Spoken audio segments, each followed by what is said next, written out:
حدیث T V electronic media کی دنیا میں فرقہ واریت سے پاک کتاب و سنت کی ایک سچی آواز حدیث ٹی وی، جس پر آپ دیکھ اور سن سکتے ہیں قرآن حکیم کی تلاوت، نبی مکرم صلی اللہ علیہ وسلم کی شان اقدس میں خوبصورت نعتیں، عالم اسلام کے ممتاز اسکالرز کے لیکچرز، بچوں اور خواتین کی اسلامی اور روحانی تربیت کے حوالے سے خصوصی پروگرامز۔ ہم نے حدیث ٹی وی کے ذریعے اسلام کا پیغام پاکستان اور دنیا بھر کے ناظرین تک پہنچانے کا عزم کیا ہے۔ اللہ ہم سب کا حامی و ناصر ہو۔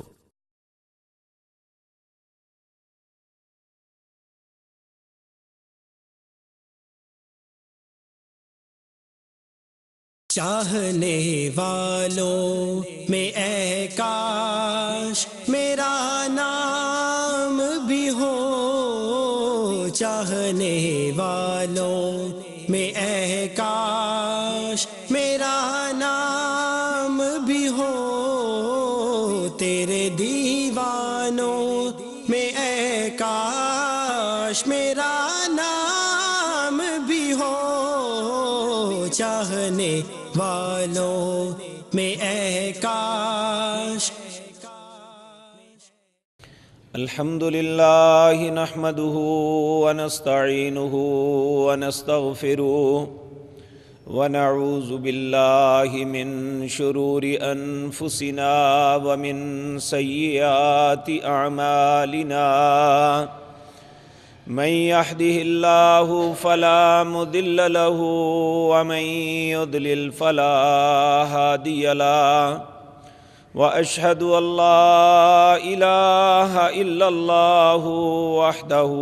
لا شريك له، وأشهد أن محمدًا عبده ورسوله، أما بعد فإن خير الحديث كتاب الله، وخير الحدي حدي محمد صلى الله عليه وسلم، وشر الأمور محدثاتها وكل محدثة بدعة وكل بدعة ضلالة وكل ضلالة في النار۔ رب اشرح لي صدري ويسر لي أمري واحلل عقدة من لساني يفقهوا قولي، اللهم انفعنا بما علمتنا وعلمنا ما ينفعنا وزدنا علما، رب اوزعني ان اشكر نعمتك التي انعمت علي وعلى والدي وان اعمل صالحا ترضاه وأصلح لي في ذريتي إني تبت إليك وإني من المسلمين۔ أعوذ بالله السميع العليم من الشيطان الرجيم، بسم الله الرحمن الرحيم۔ محمد رسول الله والذين معه أشداء على الكفار رحماء بينهم، تراهم ركعا سجدا يبتغون فضلا من الله ورضوانا، سيماهم في وجوههم من أثر السجود، ذلك مثلهم في التوراة ومثلهم في الإنجيل، كزرع أخرج شطأه فآذره فاستغلظ فاستوى على سوقه يعجب الزراع ليغيظ بهم الكفار، وعد الله الذين آمنوا وعملوا الصالحات منهم مغفرة وأجرا عظيما۔ حضرات محترم، گزشتہ مجلس میں یہ بات آپ کے سامنے عرض کی تھی کہ سیدنا ابوبکر صدیق رضی اللہ تعالی عنہ کے دنیا سے تشریف لے جانے کے بعد خلافت حضرت عمر رضی اللہ تعالی عنہ کی طرف کیسے منتقل ہوئی، اس کا کیا طریقہ کار ہوا، یہ بات ساری گزارش کرنے کا مقصد یہ تھا کہ ہر مسلمان کو اس بات کا علم ہو کہ جو پروپیگنڈا کیا جاتا ہے، جھوٹی اور بے سر و پا روایات کو بیان کر کے ہمارے ان اسلاف کو اللہ رب العزت ان کی قبروں کو نور سے بھر دے، جنہوں نے امت کی خیر خواہی میں کوئی کوتاہی نہیں کی، اور ہم لوگوں پہ اتنے احسانات ہیں ان کے کہ اس احسان کا بدلہ چکانا تو بہت دور کی بات ہے، ہم اس کا حق کسی طریقے سے ادا نہیں کر رہے۔ تو میں ان کا ایک روحانی بیٹا ہونے کے ناطے آپ کے سامنے صرف اس لیے گزارشات کر رہا ہوں تاکہ ہر مسلمان کو پتہ ہو کہ رسول اللہ صلی اللہ علیہ وسلم اور آپ کے ساتھی اپنے ظاہر سے زیادہ اپنے باطن کے اندر پاک تھے۔ اللہ رب العزت نے ان کے لیے دنیا میں سرٹیفکیٹ دیے تھے۔ پیارے نبی جناب محمد الرسول اللہ صلی اللہ علیہ وسلم نے یوں تو سارے صحابہ کو یہ خوشخبری سنائی تھی کہ رضی اللہ عنہم ورضوا عنہ، اللہ ان پہ راضی ہے اور وہ اپنے رب پہ راضی ہیں، لیکن صحابہ میں 10 لوگ ایسے ہیں جن کا نام لے کے پیارے نبی جناب محمد الرسول اللہ صلی اللہ علیہ وسلم نے فرمایا۔ وہ 10 لوگ کون تھے؟ وہ ان کے متعلق آپ نے فرمایا ابو بکر فی الجنہ، عمر فی الجنہ، عثمان فی الجنہ، علی فی الجنہ، عبد الرحمن بن عوف فی الجنہ، ابو طلحہ فی الجنہ، سعد بن ابی وقاص فی الجنہ، سعید بن زید فی الجنہ۔ یہ 10 لوگ تھے جن کے متعلق جناب محمد الرسول اللہ صلی اللہ علیہ وسلم کا فرمان تھا کہ جن کا نام لے کے اللہ کے پیارے حبیب جناب محمد الرسول اللہ صلی اللہ علیہ وسلم نے ارشاد فرمایا، یہ 10 کے 10 لوگ جن کا نام لے کے کہا تھا کہ یہ جنتی ہیں، صحابہ میں اور امت کے ان افراد میں جو اللہ اور اس کے رسول کی شرم و حیا رکھتے ہیں، ان کے دل میں اس وقت سے لے کر آج تک یہی عقیدہ ہے کہ اللہ کے رسول کے ساتھیوں میں 10 لوگ ایسے تھے جو سب سے افضل اور برتر تھے۔ ان میں پہلے سیدنا ابو بکر صدیق کو رسول اللہ کے بعد خلافت کیسے ملی وہ عرض کیا، پھر حضرت عمر کو منتخب کیا حضرت ابو بکر صدیق نے جب لوگوں نے اپنا مختار نامہ انہیں دے دیا تھا کہ آپ نے پہلے لوگوں سے یہ بات کہی تھی۔ میں اس لیے دوبارہ یہ بات عرض کر رہا ہوں کہ آپ نے اپنی خلاف جب بیمار ہوئے، اپنی موت کا یقین ہو گیا تو لوگوں سے کہا تم سب کے سب میری بیعت سے آزاد ہو، جس کو چاہتے ہو اپنا امیر منتخب کر لو۔ تو لوگوں نے بالاتفاق یہ بات کہی تھی، اے امیر المومنین، اے خلیفۃ الرسول، ہم اپنا اختیار سب کے سب آپ کو دیتے ہیں، آپ جسے مرضی ہمارا خلیفہ منتخب کر دیں، ہم اس کی خلافت کو قبول کریں گے۔ تو سیدنا ابو بکر صدیق رضی اللہ تعالی عنہ نے پھر اپنے لوگوں سے مہلت مانگی تھی کہ کچھ مہلت دو، میں کچھ انویسٹیگیشن تفتیش کر لوں، لوگوں کی رائے اور خیالات اکیلے معلوم کر لوں۔ پھر لوگوں کی رائے معلوم کرنے کے بعد آپ نے حضرت عمر رضی اللہ تعالی عنہ کو منتخب کرنے کے بعد یہ کہا تھا کہ لوگوں، آپ نے جب خطبہ لوگوں کے سامنے دیا، لوگوں میں نے اپنی سوچ، اپنی دانست، اپنی تفتیش، اپنے ساری انویسٹیگیشن جو کی ہے اس کے مطابق جس کو سب سے بہتر سمجھا اسے میں نے خلیفہ منتخب کیا، اور عمر کے متعلق میری رائے یہی ہے، اگر اسی عمر رضی اللہ تعالی عنہ میرے گمان کے مطابق کام کرے تو مجھے ان سے اچھا ہی گمان ہے، اگر ایسا نہ کرے تو میں علم غیب نہیں جانتا، میں نے پہلے تو اپنے اچھے گمان کو مد نظر رکھتے ہوئے کیا، پھر اپنے معاملے کے ذمہ دار خود عمر ہیں، لیکن بعد میں تاریخ نے ثابت کیا، حالات نے یہ گواہی دی، اور میں یہ دو باتیں کر کے اپنی بات کو آگے بڑھاؤں گا کہ حضرت عمر رضی اللہ تعالی عنہ نے 10 سال تک خلافت پہ متمکن رہے، اور ایسی خلافت کی، ایسی حکومت دی لوگوں کو، اتنی آسائشیں دی، ان کے متعلق تو پہلے ہی پیارے نبی جناب محمد الرسول اللہ صلی اللہ علیہ وسلم نے پیشین گوئی فرمائی تھی۔ آپ نے فرمایا کہ میں ایک کنویں پہ کھڑا ہوں، میں نے وہاں سے ڈول پانی کے نکالے، میرے بعد ابو بکر آئے، انہوں نے ایک یا دو ڈول نکالے، ان کے نکالنے میں کمزوری تھی، اللہ ان پہ رحم کرے، پھر ایک ایسا قوی جوان آیا، ان کا نام عمر بن خطاب ہے، ان کا ڈول بہت بڑا ہو گیا، اور انہوں نے پوری طاقت کے ساتھ اس ڈول کو نکالا، صرف لوگ ہی نہیں،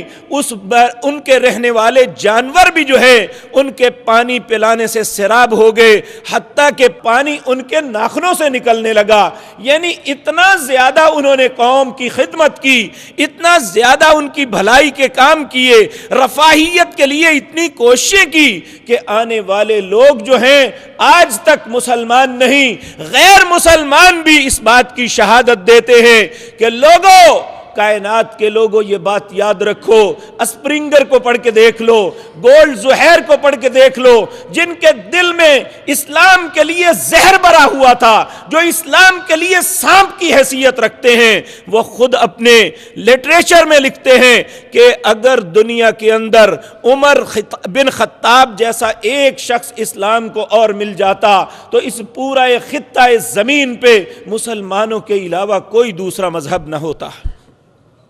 تو اس کا مطلب یہ ہے، آج بھی میں عرض کروں، جو لوگ اس بات کو جانتے ہیں انہیں علم ہوگا، یہ بڑی ثقہ معلومات ہیں کہ جرمنی کے قانون میں یہ بات لکھی ہوئی ہے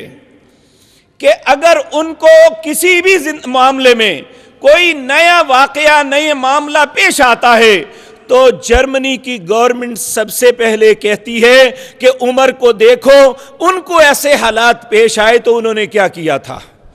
تو آج ایک غیر مسلم حکومت جس کے دل میں اسلام کے متعلق بغض ہے، وہ اسلام کے متعلق پوری کوشش اور جد و جہد کرتے ہیں، اس کے باوجود جب اپنے لوگوں کی رفاہیت کا معاملہ آتا ہے، جب اپنے لوگوں کو آرام اور آسانی دینے کا معاملہ آتا ہے، تو ہر شخص کی نظریں اگر کسی جگہ پہ جا کے ٹکتی ہیں تو اس حاکم کا نام عمر بن خطاب ہوتا ہے، اور کائنات میں کوئی ایسا حاکم نظر نہیں آتا، بلکہ لفظ عدل یہ آپ کے نام کا ماٹو بن گیا کہ اگر دنیا میں، ویسے تو بڑے بڑے عادل بادشاہ گزرے، ان میں مسلم تھے، غیر مسلم بھی تھے، لیکن یاد رکھیں عمر بن خطاب ایک ایسے عادل حکمران تھے کہ ان کی مثال دوسری نہیں مل سکتی۔ تو یہ 10 سال تک حکومت کی، 22 ہجری میں، یہاں ایک بات عرض کر دوں کہ اسلامی حکومت کے تصور کے اندر حاکم جو ہوتا ہے یہ صرف تخت نشین نہیں ہوتا اور شاہی محل کا مکین نہیں ہوتا، بلکہ یہ لوگ 5 وقت کی نماز کے امام بھی ہوتے تھے، جمعے کے خطیب بھی ہوتے تھے، اور اپنی فوج کے سپہ سالار بھی ہوتے تھے، اور اپنی سپریم کورٹ کے چیف جسٹس بھی ہوتے تھے، اور اپنی ایگزیکٹو پولیس کے سربراہ بھی ہوتے تھے، اور لوگوں کے معاملات میں ان کی سہولت اور آرام کے لیے وزارت داخلہ کے سربراہ بھی ہوتے تھے۔ یہ ساری ذمہ داریاں ایک شخص ادا کرتے تھے جن کا نام عمر بن خطاب رضی اللہ تعالی عنہ ہے۔ میرے عزیز بھائیو، ہم تو پوری کائنات کے اندر عمر کی دوسری مثال نہیں لا سکتے، تو سوچنا چاہیے ایسے مسلمان کو جو عمر پہ انگلی رکھتا ہے یا سیدنا عمر پہ اعتراض کرتا ہے، جب اللہ کی عدالت لگے گی، ہر شخص آپ کے عدل کی گواہی دے گا، ہر شخص، ہر مظلوم اللہ کی عدالت میں کہے گا کہ اللہ مجھ پہ جس نے ظلم کیا تھا عمر نے مجھے بدلہ لے کے دیا۔ اس نے اپنے گورنرز کو نہیں دیکھا، اس نے اپنی پارٹی کو، اپنے خاندان کو نہیں دیکھا، بلکہ اس نے ہر شخص کے ساتھ عدل کا ترازو کو قائم رکھا اور لوگوں کے درمیان عدل کیا۔ ایک غریب سے غریب بھی آیا تو اس کی داد رسی کی، اس کو سنا، اس کی بات پہ فیصلہ کیا۔ تو جب اللہ کی عدالت میں لاکھوں نہیں کروڑوں انسان یہ گواہی دیں گے کہ اے اللہ تیرے اس بندے پہ کوئی داغ نہیں ہے، اس نے کسی پہ کبھی ظلم نہیں کیا، یہ اللہ تیرا فرما بردار بندہ تھا، تیرے نبی کے طریقے کو دنیا میں پھیلایا تھا، اس نے تیرے نبی کے دین کی آبیاری کا سبب بنا تھا، تیرے نبی کے باغیچے کا مالی تھا اور اس نے اسے پھلدار بنا کے جوان کیا تھا۔ تو میں اس شخص کو پوچھتا ہوں جو عمر پہ اعتراض کرتا ہے، وہ اللہ کی عدالت میں کیا جواب دے گا؟ کیا ہوگی، کیا حجت ہوگی اس کے پاس؟ آج تو اپنی چالاکی سے، اپنی زبان کی عیاری سے عمر پہ انگلی اٹھا لیتے ہو، کل اللہ کی عدالت میں ایسی انگلی تو خود کاٹ دیا جائے گا۔ یہی سیدنا عمر، آپ دیکھیں 22 ہجری کو آپ حج کے لیے گئے۔ یہ صرف امام ہی نہیں تھے، صرف خطیب ہی نہیں تھے، یہ امیر حج بھی تھے۔ ہر سال لوگوں کو حج جا کے کروایا کرتے تھے اور حج کے اندر اپنی عدالت لگواتے۔ عالم اسلام اطراف عالم سے آنے والے لوگوں کے خیالات سنتے اور ان کی داد رسی کرتے اس میدان کے اندر جس میدان میں اللہ کے رسول جناب محمد الرسول اللہ نے لوگوں کی بات سنی تھی۔ آپ 22 ہجری کو اپنی زندگی کا آخری حج کیا۔ حج کرنے کے بعد جب آپ 13 ذی الحج کو طواف افاضہ کرنے کے بعد 14 یا 15 ذی الحج کو آپ واپس مدینہ پلٹتے ہیں، مکہ مکرمہ سے 2 منزل دور ایک مقام آیا، وہاں اللہ کے رسول ٹھہرے تھے صلی اللہ علیہ وسلم۔ یہ بھی اسی مقام پہ ٹھہر جاتے ہیں اور زمین پہ 22.5 لاکھ مربع میل کا مطلق العنان حاکم زمین کی مٹی کو اکٹھا کر کے اپنا سرانہ بناتا ہے اور سرانہ بنانے کے بعد اس پہ اپنا سر رکھ کے اپنا جبہ اتارتے ہیں، اپنے سرانے کی جگہ پہ رکھتے ہیں، سیدھے چت لیٹ جاتے ہیں۔ حضرت عمر کی عادت تھی سیدھے لیٹ کے ایک ٹانگ کو دوسری ٹانگ پہ رکھ لیتے اور اپنی ٹانگ پہ ٹانگ رکھ کے آپ وہاں اللہ سے دعا کرنی شروع کرتے ہیں۔ دیکھنے والا کہتا ہے کہ آپ کی آنکھوں سے زارو قطار ایسے آنسو نکل رہے تھے، کہنے لگے اللہ تو مجھے ایک ذمہ داری عطا کی، میں اس ذمہ داری کو نبھاتا رہا، اے اللہ میں بوڑھا ہو گیا ہوں، میرے اعضاء میں ضعف آ گیا ہے، کہیں ایسا نہ ہو میں اپنی ذمہ داری کو نبھا نہ سکوں، اے مالک الملک اگر تو سمجھتا ہے میں نبھاتا ہوں تو فبیہا، وگرنہ اے اللہ مجھے اپنے پاس بلا لے، میں یہ ایسا نہیں چاہتا کہ مجھ میں ایسی کمزوری آ جائے تو میں اپنی ذمہ داری کو ادا نہ کر سکوں۔ تو یہ جب جاتے ہیں ذی الحج کے بعد محرم کا مہینہ آ جاتا ہے اور ذی الحج کی 27 تاریخ کو اس پاک شخص فجر کی نماز کے لیے آتے ہیں۔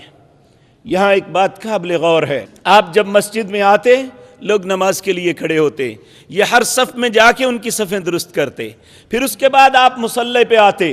اس دن بھی آپ نے صفوں کو درست کیا، پہلی لائنوں کو درست کرنے کے بعد مصلی پہ آئے، وہاں یہ بات میں ایک عرض کر دوں، حضرت عمر رضی اللہ تعالی عنہ کا ایک قانون بنایا تھا کہ مدینہ منورہ سے جو پڑھے لکھے پاک باز بڑے صحابی ہیں وہ نہیں جا سکتے، کسی دوسرے شہر میں آباد نہیں ہو سکتے، سب کے سب یہاں پہ رہیں گے، اور دوسرا آپ نے یہ حکم فرمایا جو نو مسلمز ہیں یا غیر مسلمز ہیں وہ مدینے میں آباد نہیں ہو سکتے، دوسرے شہروں میں انہیں آباد کیا جائے۔ 2 3 4 ایسے لوگ تھے جو اچھے لوگوں نے اسپیشلی اجازت لے کے ان غلاموں کو اپنے پاس رکھا ہوا تھا۔ ایک مغیرہ بن شعبہ تھے، یہ بڑے اچھے صحابی تھے، ان کا غلام تھا ابو لولو فیروز، انہوں نے رکھا ہوا تھا۔ ایک جفینہ نبی نو مسلم تھا، یہ بھی عیسائی تھا پہلے، لیکن بعد میں پتہ چلا یہ بعد میں بھی عیسائی تھا، اس نے اپنی عیسائیت کو چھپایا ہوا تھا، اور کچھ لوگ ایسے تھے جو اسپیشلی اجازت لے کے مدینہ میں رہتے تھے۔ ان میں ایک یہ بدبخت بھی تھا۔ ایک دن اس نے حضرت عمر کو کہا کہ میرا مالک جو مغیرہ ہے مجھ سے پیسے زیادہ لیتا ہے۔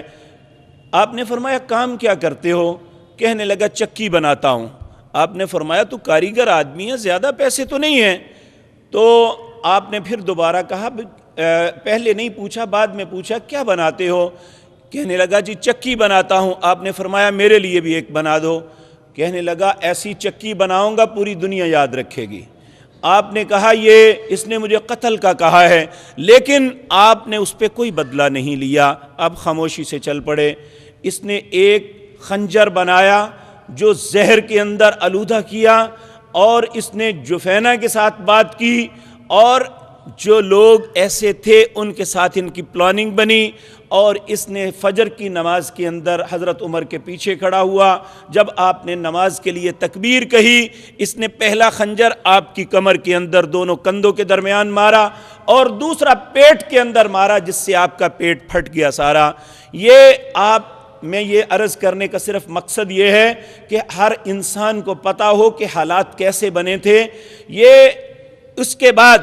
اپنی جان کو بچانے کے لیے اس نے 13 لوگوں کو زخمی کیا۔ پھر ایک صحابی نے اپنا کمبل اتار کے اس پہ ڈالا۔ اس نے جب دیکھا کہ اب میں پکڑا جاؤں گا، اس نے اپنے گلے پہ چھری پھیر کے خودکشی کر لی، یہ مر گیا۔ تو یہ بات حضرت عمر رضی اللہ تعالی عنہ، آپ نے وہ لفظ کہے جب اللہ اکبر کہنے کے بعد، آپ نے کہا مجھے کتے نے کاٹ لیا۔ پھر آپ نے حضرت عبد الرحمن بن عوف کو جب آپ کو لے گئے، آپ نے آگے کیا۔ حضرت عبد الرحمن بن عوف، آپ نے فجر کی نماز پڑھائی۔ آپ نے زندگی میں، صرف اسلامی زندگی میں، خلفائے راشدین کی زندگی میں حضرت عمر کے اس سانحے کے وقت نظر آتا ہے کہ انہوں نے قل اعوذ برب الفلق اور قل اعوذ برب الناس دونوں رکعتوں میں پڑھ کے مختصر فجر کی نماز پڑھا دی اور اپنی نماز کو ختم کیا۔ حضرت عمر کو لے جایا گیا، اور اس وقت کوئی سرجری تو ہوتی نہیں تھی اور نہ ہی سٹیچنگ کا کوئی نظام تھا۔ انہیں یہ دیکھنے کے لیے زخم کتنا گہرا ہے، حکماء کو بلایا گیا۔ انہوں نے کھجور کا ملک شیک بنا کے دیا، جو آپ نے پیا اور آپ کی آنتڑیوں سے باہر نکل گیا، پیٹ کے رستے باہر نکل گیا۔ پھر دودھ دیا گیا، وہ بھی باہر نکل گیا۔ پھر سب نے معلوم کر لیا اب یہ ممکن نہیں سیدنا عمر رضی اللہ تعالی عنہ کے متعلق کہ ان کی جان بچ جائے۔ اب آپ دیکھیں پیٹ پھٹا ہوا ہے، آنتڑیاں کٹی ہوئی ہیں۔ اب اس حالت میں حضرت عمر اپنی امت کو، اپنے مسلمان بھائیوں کو بیار مددگار نہیں چھوڑتے۔ ذہن میں سوچ آتی ہے کہ مسلمان کسی فتنے میں نہ پڑ جائیں۔ اب ایسے حالات میں خلافت کا کیا کیا جائے، کیسے کیا جائے، یہ سوچ رہے ہیں، اور اس سوچ کو عملی جامہ پہنانے کے لیے آپ کبار صحابہ کو بلاتے ہیں۔ جو بڑے بڑے صحابہ کرام رضوان اللہ علیہم اجمعین تھے، انہیں مختلف نام آتے ہیں، انہیں اپنے پاس بلاتے ہیں۔ جس وقت سیدنا عمر رضی اللہ تعالیٰ عنہ کو شہید کیا گیا، اس وقت یہ بات یاد رکھیں، ان 10 مبشرہ میں سے 7 لوگ زندہ تھے حضرت عمر کے علاوہ۔ 7 لوگ اس وقت زندہ تھے۔ حضرت ابو بکر بھی دنیا سے تشریف لے گئے، ابو عبیدہ بن جراح رضی اللہ تعالیٰ عنہ یہ بھی شہید ہو گئے، یہ حضرت عمر بھی شہادت کے قریب پہنچے ہوئے تھے۔ 7 لوگ، 3 تو یہ اس وقت الگ ہو گئے اور 7 باقی رہ گئے۔ حضرت عمر رضی اللہ تعالیٰ عنہ نے اس وقت لوگوں کو بلا کے کہا کہ بھائی میرے بعد تم اختلاف نہ کرنا، اور یہ ساری پلاننگ دی اور آنے والے خلیفہ کو گائیڈ لائن دی کہ تم نے کیا کرنا ہے، کس طرح اسلامی مملکت کو چلانا ہے، اور خلیفہ کے انتخاب کا ایک طریقہ کار وضع کیا کہ تم کس طرح خلیفہ کو منتخب کرو۔ تاریخ کی کتابوں میں یہ سارے واقعات ملتے ہیں۔ ہمیں یہ باتیں پڑھنے کے بعد یہ سمجھ آتی ہے کہ کسی نے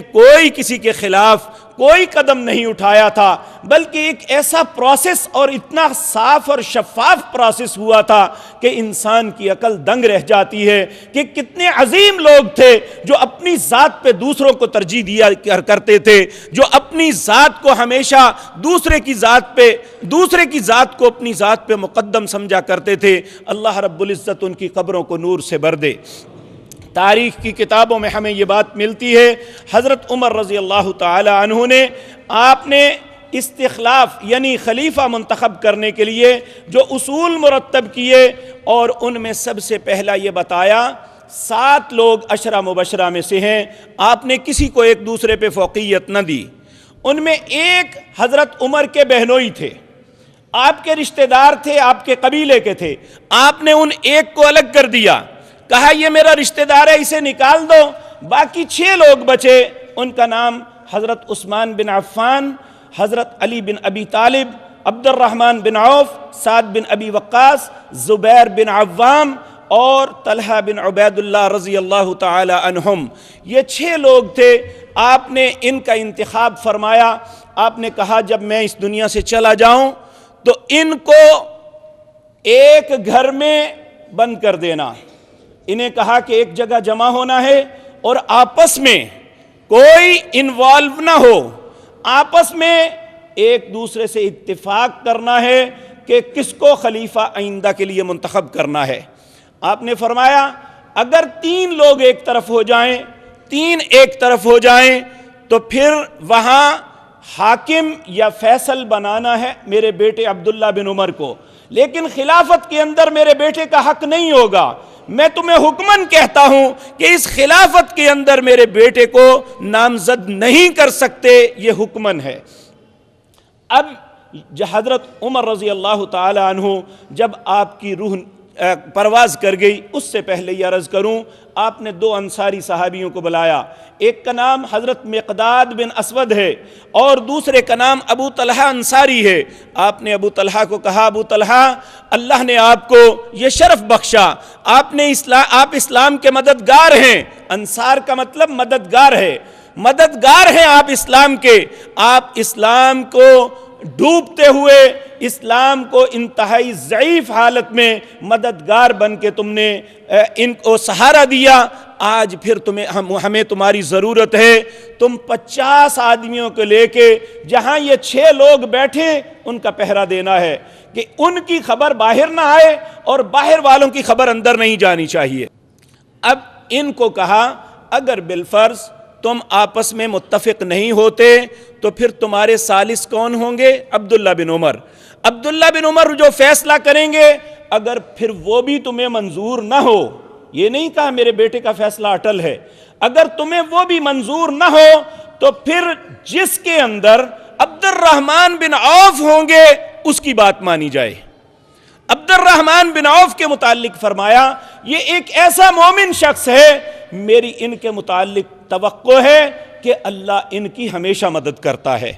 اور یہ اللہ کے پسندیدہ بندوں میں سے ایک ہیں، اور یہ ہمیشہ ہدایت اور حق کی بات کرتے ہیں، اس لیے جس کے متعلق عبد الرحمن بن عوف کہیں گے اسی کو آپ خلیفہ منتخب کر لیں۔ اب یہ کہہ کے حضرت عمر رضی اللہ تعالیٰ عنہ نے ایک لمبا وصیت نامہ تیار کیا جس میں آنے والی حکومت کے سربراہ کو گائیڈ لائن دی گئی، اور اس میں کہیں بھی ایسا نہیں آتا کہ آپ کی کوئی ذاتی یا غرض ہو یا آپ نے اپنے خاندان کے متعلق وصیت کی ہو۔ آپ نے سب سے پہلے رسول اللہ کے خاندان کی وصیت فرمائی، اس کے بعد آپ نے انصار کے متعلق وصیت فرمائی، اور اس کے بعد ہر مسلمان کی امان کو کہا کہ مسلمانوں کے ساتھ ظلم نہ کرنا، ان کے فوجیوں کو ہمیشہ جو ہے وہ میدانوں میں نہ رکھنا، انہیں اپنے گھر کے لیے آنے کے لیے چھٹی دینا، جو قانون بن چکا ہے 4 ماہ بعد ہر سپاہی کو چھٹی ہوتی ہے، یہ کرنا۔ بہرحال یہ ایک لمبی بحث ہے۔ اب حضرت عمر رضی اللہ تعالی عنہ جب اس دنیا سے، آپ نے حضرت مقداد کو کہا جب مجھے دفن کر دیا جائے تو اسی وقت اس کام کا آغاز کر دینا ہے، تو حضرت مقداد بن اسود رضی اللہ تعالی عنہ نے اسی وقت انہیں ایک روایت میں حضرت عائشہ کے گھر میں جمع ہوئے، ایک کہتے ہیں نہیں فاطمہ بن قیس کے گھر میں جمع ہوئے، زیادہ اصح بات یہ ہے کہ فاطمہ بن قیس کے گھر میں جمع ہوئے، اور یہ لوگ بیٹھے، حضرت عبد الرحمن بن عوف، اب اس مجلس کا یہ جو مجلس شورا 6 لوگوں کی بنائی گئی تھی، ان 6 میں یہ ڈیڈ لائن لگا دی گئی تھی کہ انہی 6 میں سے کسی کو خلیفہ منتخب کیا جائے گا اور کسی کو نہیں، کیونکہ یہ وہ لوگ ہیں جن پہ اللہ نے دنیا کے اندر اپنی رضامندی کا تمغہ سجایا ہے۔ حضرت عبد الرحمن بن عوف کہتے ہیں، اے میرے بھائیوں، اپنی اللہ کی تعریف کے ساتھ اپنی مجلس کا آغاز کرتے ہیں، مجھے یہ بتاؤ تم میں سے کون ہے جو دوسرے کے حق میں وڈرا ہوتا ہے؟ یہ 6 لوگ تھے، حضرت عثمان بن عفان، حضرت علی بن ابی طالب، حضرت عبد الرحمن بن عوف، حضرت سعد بن ابی وقاص، حضرت زبیر بن عوام، حضرت طلحہ بن عبید اللہ اور حضرت سعید بن زید، یہ بھی عشرہ مبشرہ میں تھے، لیکن چونکہ حضرت عمر کے رشتہ دار تھے آپ نے ان 6 ناموں میں ان کا نام شامل نہیں فرمایا تھا۔ تو اب حضرت عبد الرحمن بن عوف نے جب کہا کہ تم جو ہے کیا کرتے ہو، تو اس وقت سب سے پہلے حضرت زبیر بن عوام رضی اللہ تعالی عنہ نے کہا میں علی کے حق میں وڈرا ہوتا ہوں، اور پھر حضرت ابو طلحہ بن عبید اللہ بولے میں عثمان کے حق میں وڈرا ہوتا ہوں، اور حضرت سعد بن وقاص رضی اللہ تعالی عنہ انہوں نے کہا میں عبد الرحمن بن عوف کے حق میں وڈرا ہوتا ہوں۔ اب 3 لوگ وڈرا ہو گئے، 3 لوگ رہ گئے خلافت کی دوڑ کے اندر۔ اب جو 3 لوگ تھے ان میں ایک عبد الرحمن بن عوف تھے، اور ایک سیدنا علی رضی اللہ تعالی عنہ تھے، اور ایک حضرت عثمان رضی اللہ تعالی عنہ تھے۔ پھر حضرت عبد الرحمن بن عوف کہتے ہیں اے علی اور اے عثمان، اگر تم دونوں یہ معاملہ میرے حق میں چھوڑ دو کہ میں تمہارے درمیان فیصلہ کروں تو میں خلافت سے وڈرا ہوتا ہوں، یعنی اگر تم فیصلے کی قوت مجھے دیتے ہو کہ میں تم میں سے جس کو چاہوں خلیفہ منتخب کر لوں، اگر تم دونوں مجھے یہ اختیار دے دو تو میں تم دونوں کے حق میں وڈرا ہوتا ہوں۔ یعنی یہ چند لمحوں میں معاملہ ہو رہا ہے۔ اب دونوں ہی سیدنا علی رضی اللہ تعالی عنہ، سیدنا عثمان رضی اللہ تعالی عنہ، دونوں ہی اس بات پہ اتفاق کرتے ہیں، کہتے ہیں ہم آپ کو اختیار دیتے ہیں، اور حضرت عبد الرحمن وڈرا ہو گئے حضرت عثمان اور حضرت علی دونوں کے حق میں۔ اب خلافت کی دوڑ میں 2 نام ہیں، 2 نام ہیں، ایک سیدنا علی رضی اللہ تعالی عنہ کا اور ایک حضرت عثمان رضی اللہ تعالی عنہ کا۔ دونوں ہی بڑے پاک باز نبی صلی اللہ علیہ وسلم کے رشتہ دار تھے، دونوں ہی داماد رسول تھے، اور دونوں کی پاکیزگی اور طہارت میں کوئی شک نہیں ہے۔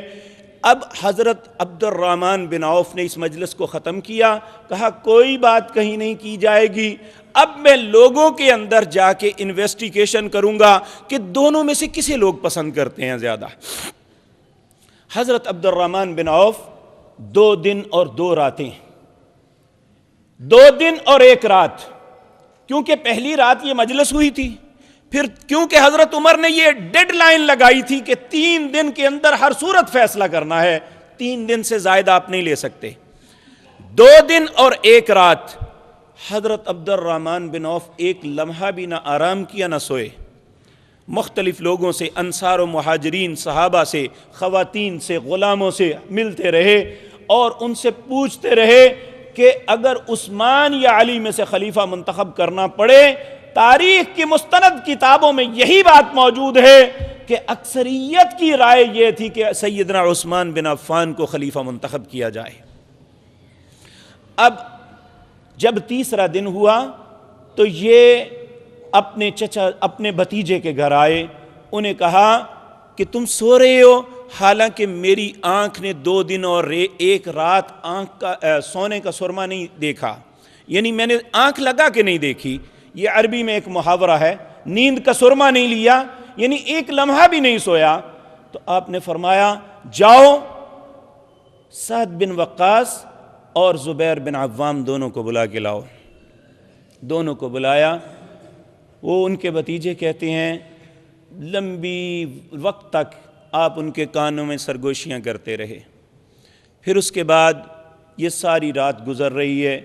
پھر آپ نے کہا کہ جاؤ عثمان اور علی کو بنا کے لاؤ، پھر ان کو بلایا گیا، پھر آپ ان سے باتیں کرتے رہے. اسی اثناء میں فجر کی اذان ہو گئی. 2 دن اور 2 راتیں مسلسل جاگ رہے ہیں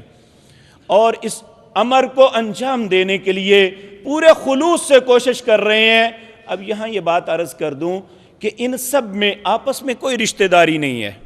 سب مختلف قبائل کے لوگ ہیں. تو اگر رشتہ داری تھوڑی بہت بنتی ہے تو حضرت عبد الرحمن بن عوف کی سعد بن ابی وقاص سے بنتی ہے, کیونکہ وہ ایک قبیلے کے تھے دونوں. اگر قبائلی عصبیت صحابہ کے اندر ہوتی تو پھر حضرت عبد الرحمن بن عوف منتخب کرتے سعد بن ابی وقاص کو, اور وہ ڈیزرو کرتے تھے. حضرت پیارے نبی جناب محمد الرسول اللہ کے رشتے میں یہ ماموں لگتے تھے, یہ بنو زہرہ سے تھے. آپ نے ایک مرتبہ کہا تھا, لوگوں یہ میرا ماموں ہے, دنیا میں میرے ماموں جیسا کوئی ہے تو دکھاؤ.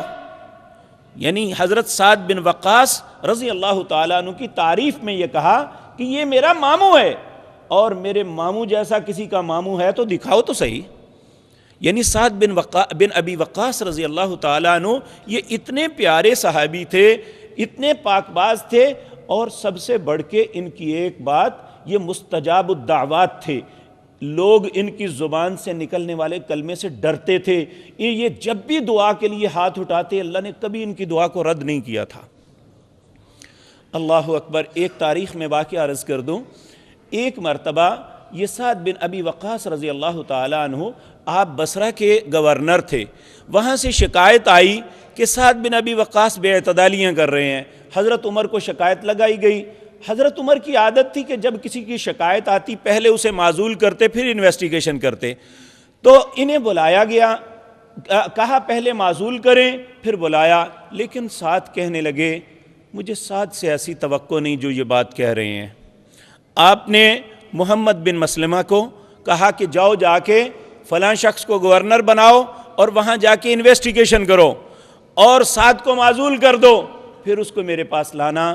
اگر جو بھی معاملہ ہوا, محمد بن مسلمہ گئے, انہوں نے دوسرا گورنر مقرر کیا, انہیں معزول کیا, پھر ہر محلے, ہر شہر, ہر سڑک کی مسجد میں جا کے انویسٹیگیشن کرنے لگے کہ واقعتاً سعد میں ایسی خرابیاں ہیں. ہر بندے نے ان کے حق میں گواہی دی. جب وہ کوفہ کی مسجد میں گئے تو وہاں ایک شخص کھڑا ہوا, اس نے کہا سعد کے اندر 3 غلطیاں ہیں, یہ اپنے رشتہ داروں کو نوازتا ہے, یہ انصاف نہیں کرتا, اور تیسری بات ایک اور کہی. حضرت سعد بن وقاص رضی اللہ تعالیٰ عنہ پسینے سے شرابور ہو گئے. پھر آپ اٹھے,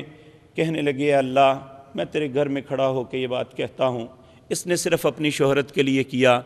اگر اس نے جھوٹ بولا ہے تیرے گھر میں تو میں 3 دعائیں اس کے لیے کرتا ہوں. اے اللہ, اسے لمبی عمر دے دینا, اور اسے فقر میں مبتلا کر دینا, اور اسے فتنے میں مبتلا بھی کر دینا. اور تاریخ ہمیں بتاتی ہے کہ وہ شخص اتنا بوڑھا ہو گیا کہ تاریخ لکھی ہے کہ ایسے اپنی آنکھ کو کھول کے دیکھتا تھا, جب دیکھتا کوئی عورت آتی تو اسے چھیڑ دیتا تھا, پھر جوتے کھاتا تھا, اور روڑیوں سے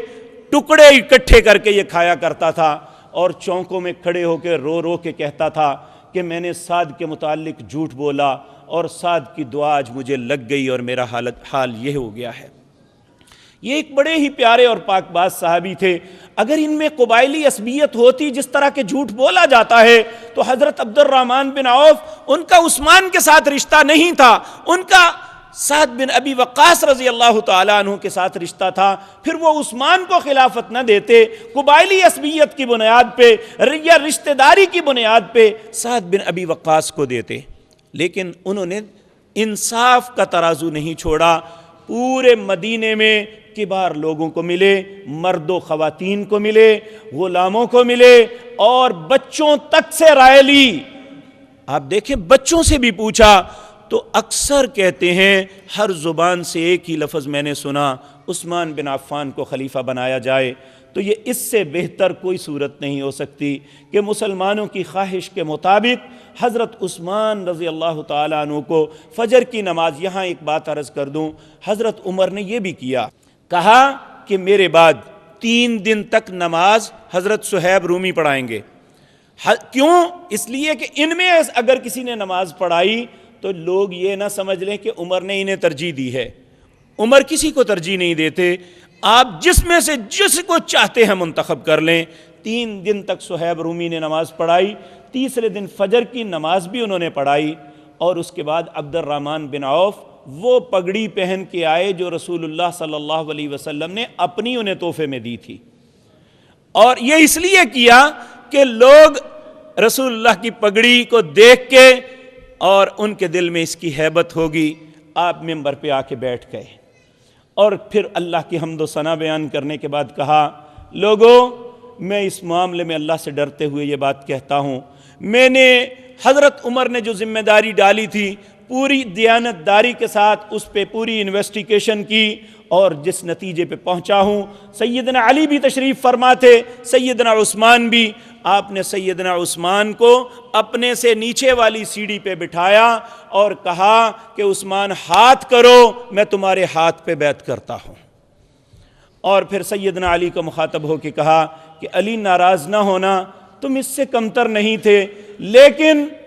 میں لوگوں کی رائے کو مقدم سمجھتے ہوئے یہ فیصلہ کیا۔ حضرت علی رضی اللہ تعالیٰ عنہ بھی ایسے عظیم شخص تھے، سب سے پہلے سیدنا عثمان کی بیعت بالاتفاق سارے مورخ لکھتے ہیں سب سے پہلے جس شخصیت نے کی تھی ان کا نام علی بن ابی طالب تھا رضی اللہ تعالیٰ عنہ۔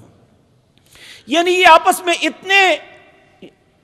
درد دل والے، اتنی محبت کرنے والے لوگ تھے، اور ہم انہیں دشمن بنا کے ایک دوسرے کے سامنے پیش کر رہے ہیں۔ یہ بہت ہی ایسی غلط بات ہے کہ شاید ہماری زندگی کی ساری نیکیاں ایک طرف ہوں اور صحابہ سے بغض ایک طرف ہو، تو شاید ہماری نیکیاں ہمارے کسی کام نہ آ سکیں۔ میں یہ بات پوری دیانتداری سے عرض کر رہا ہوں، کیونکہ یہ ہمارے ایمان کا حصہ ہے، یہ ہمارے محسن ہیں لوگ، انہوں نے دین کو آگے چلانے کے لیے یہ ساری محنتیں پوری دیانتداری کے ساتھ کی تھی۔ ہمیں ان کی دیانت پہ شک نہیں کرنا چاہیے، جبکہ وہ عرصہ ہو گیا اللہ کی عدالت پہ پہنچ چکے، اللہ نے ان کے متعلق فیصلہ کر دیا ہے، اور ہمارا واضح گمان ہے کہ وہ اللہ کی جنتوں میں ہے، اور ہمیں حکم دیا گیا ہے کہ ہم دعا کریں، اے اللہ ہمیں نبیوں، صدیقوں، شہداء، صالحین کا ساتھ نصیب فرمانا۔ آپ دیکھیں اتحیات آپ پڑھتے ہیں، اتحیات میں کیا کہتے ہیں؟ السلام علینا، اے اللہ مجھ پہ بھی سلامتی بھیج، وعلی عباد اللہ الصالحین، جتنے نیک لوگ ہیں سب پہ، تو چاہے کوئی بھی ہے تو اللہ نے انہیں تو صالح لکھ دیا تھا، دنیا میں کہہ دیا تھا یہ صالح ہیں، یہ نیک ہیں، تو ساری دنیا کو پابند کر دیا کہ ان کے لیے دعا ضرور کرنی ہے۔ اے اللہ ہم پہ بھی سب السلام علینا وعلی عباد اللہ الصالحین۔ تو یہ تیسری خلافت جو منتقل ہوئی، اس کا طریقہ کار یہ ہوا کہ 6 لوگوں کو حضرت عمر کہہ گئے، اور 6 میں سے انتخاب ہوا سیدنا عثمان بن عفان رضی اللہ تعالی عنہ کا۔ اب آپ ایک مسلمان کی حیثیت سے اپنے دل میں یہ سوچیں اور فیصلہ کریں، کیا کوئی ایسا اس سارے طریقہ کار کے اندر کوئی کمپٹیشن ہوا، آپس میں کوئی مقابلے بازی ہوئی؟ اور یہاں کہا جاتا ہے بنو امیہ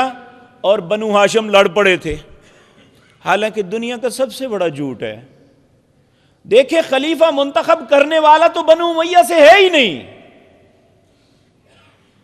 جس کے ہاتھ میں اختیار تھا کہ دونوں میں سے ایک کو منتخب کرنا ہے وہ تو بنو زہرہ سے ہے۔ تو اگر حضرت عثمان اور علی نے آپس میں فیصلہ کرنا ہوتا تو یہ بات کچھ ممکن تھی، لیکن ہم صحابہ سے یہ بھی توقع نہیں رکھتے، ہمارا ایمان ہے وہ اس سے بھی بلندتر تھے۔ تو حضرت عبد الرحمن بن عوف رضی اللہ تعالیٰ عنہ یہ بنو زہرہ قبیلے کے تھے، اور ان کا جاہلیت میں بھی اور اسلام کے اندر بھی زیادہ رجحان بنو ہاشم کے ساتھ تھا، ان کی دوستی زیادہ بنو امیہ کے ساتھ نہیں تھی، ان کی دوستی بنو ہاشم کے ساتھ تھی، یعنی رسول اللہ صلی اللہ علیہ وسلم اور اس خاندان کے ساتھ تھی۔ تو ہم کیسے سمجھ سکتے ہیں کہ انہوں نے جانبداری کی اختیار کی؟ اگر جانبداری کرنی ہوتی تو وہ اپنے بھائی کو، اپنے چچا زاد بھائی حضرت سعد بن ابی وقاص رضی اللہ تعالیٰ عنہ کو لاتے کہ چونکہ یہ ہمارے خاندان کا ہے چلو ہمیں فائدہ دے گا. پھر اس کے بعد یہ بات یاد رکھیں، کیا حضرت عثمان کی خلافت میں عبد الرحمن بن عوف نے کوئی عہدہ لیا تھا؟ کیا فائدہ لیا انہوں نے عثمان سے؟ کہا جاتا ہے کہ لو جی یہ اس لیے کیا کہ عثمان ان کی بات مانتے تھے. بات تو عمر بھی مانتے تھے، بات تو سیدنا ابو بکر بھی مانتے تھے. یہ تو اتنا صاحب اور رائے انسان تھا، اس سے مشورہ رسول اللہ بھی لیتے تھے. کیا رسول اللہ بھی اس جانبداری کی وجہ سے لیا تھا؟ ہم بات کرتے ہوئے ہمیں شرم بھی نہیں سا محسوس ہوتی. تو عبد الرحمن بن عوف ایک ایسے صاحب اور رائے انسان تھے جن سے مشورہ عمر بھی لیتے تھے. عمر بڑا احترام کرتے تھے. 10 سال کے اندر اگر حضرت عمر رضی اللہ تعالی عنہ کہ کسی ڈانٹ سے کوئی بندہ اگر بچ سکا ہے تو صرف حضرت عبد الرحمن بن عوف تھے، باقی کوئی نہیں بچ سکا. حالانکہ اگر حضرت عمر رضی اللہ تعالی عنہ، یہ میں آپ کو عرض کر دوں، ان سارے اصحاب میں سے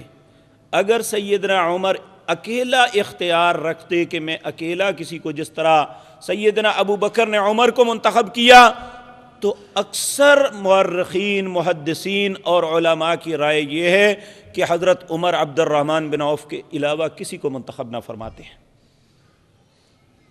لیکن آپ نے یہ معاملہ لوگوں پہ چھوڑا، اور آنے والے حالات آئندہ آپ کو عرض کروں گا کہ جب یہ کام نہیں ہوا تھا، اور یہ سارا معاملہ ایسے وقت میں ہوا جب پیٹ پھٹا ہوا ہے سارا، اور پیٹ پھٹا ہوا ہے، غشی پہ غشی آ رہی ہے. آپ نے ایک مرتبہ حضرت حذیفہ بن یمان، یہ ایسے صحابی تھے جو خود کہتے ہیں سارے لوگ مسائل پوچھتے رسول اللہ صلی اللہ علیہ وسلم سے، میں جب بھی پوچھتا میں نے فتنوں کے متعلق پوچھتا، جی یہ فتنے جو آپ کہتی ہیں آئیں گے وہ کون کون سے کیسے آئیں گے. کتاب الفتن کے اندر اکثر روایات حضرت حذیفہ بن یمان رضی اللہ تعالیٰ عنہ کی ہے. انہوں نے ایک مرتبہ حضرت عمر نے خود انہیں بلایا، حذیفہ مجھے وہ فتنوں کے متعلق جو رسول اللہ سے تم نے سنا ہے وہ حدیث بیان کرو. آپ نے فتنوں کے متعلق کہا کہ لوگ جو ہے دنیا داری کے پیچھے پڑ جائیں گے اور لوگ دین کو چھوڑتے چلے جائیں گے اور ان کے لیے حرام و حلال کی تمیز ختم ہو جائے گی. آپ نے فرمایا میں ان کی بات نہیں پوچھتا، تمہیں بڑے فتنوں کی پوچھتا ہوں. تو حضرت حذیفہ کہنے لگے عمر آپ کو کیا فکر اس کی، میں نے اللہ کے رسول صلی اللہ علیہ وسلم سے سنا کہ فتنوں اور میری امت کے درمیان ایک دروازہ ہے، جب تک وہ قائم ہے میری امت میں فتنے نہیں آئیں گے، لیکن جب وہ دروازہ کھل جائے گا پھر فتنے ہی فتنے میری امت کے اندر ہوں گے. تو حذیفہ بن یمان اٹھ کے چلے گئے. صحابی کہتے ہیں کہ ہم گھبراتے تھے حذیفہ بن یمان کو پوچھیں وہ دروازہ کون سا ہے. ہاں حضرت عمر نے پوچھا حذیفہ نبی پاک نے کیا بتایا تھا، وہ دروازہ کھولا جائے گا یا توڑا جائے گا؟ آپ نے فرمایا وہ توڑا جائے گا. پھر آپ نے فرمایا جب وہ توڑ دیا جائے گا تو قیامت تک وہ بند نہیں ہوگا. تو حضرت صحابہ نے ایک بڑے ہی نیک انسان تھے مسروق، انہیں کہا جاؤ حذیفہ سے پوچھو وہ دروازہ کون تھا.